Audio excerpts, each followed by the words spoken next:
Alo! Sürpriz! Kenan kim bu kadın? Merhaba, ben Suzan. Kenan kim bu Suzan? Kardeşim. Babamız aradı. Suzan da Kenan da Hasanlara geldi. Önemliymiş. Taşa mı düşüyorsun? 30 sene sonra Hasanlara mı gideceğiz? Senin neyin var? Bazı sorunlarım var. Gel beraber gidelim işte. Babam bizi boş yere çağırmaz. Sonradan pişman olma. Gelmiyorum. Geliyorsun. Gelmiyorum. Geliyorsun. Gelme. Gelmiyorum. Geliyorsun. Gelme. Hiç anlamadığım şeyler oluyor benim şu an ya.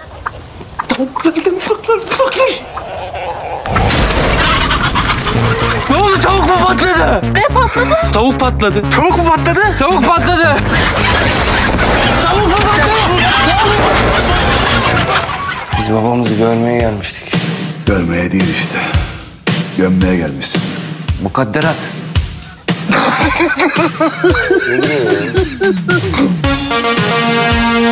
Ne iş yapıyorsunuz?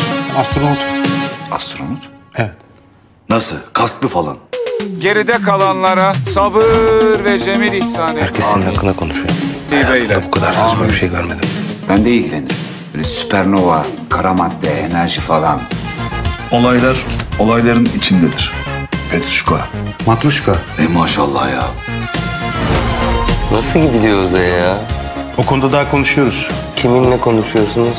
Uzaylılarla mı? Bu köy kafayı yemiş vallahi. Herkes deli.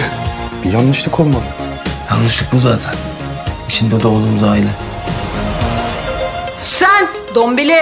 Kardeşlerimi yıllar sonra ilk defa görmüşüm. Bır bır bır bır. Yeter be!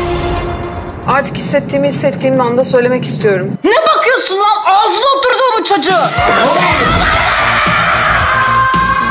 Ne yapıyoruz burada? Ailecilik oynuyoruz.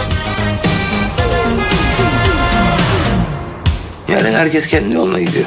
Kelebekler 30 Mart'ta sinemalarda.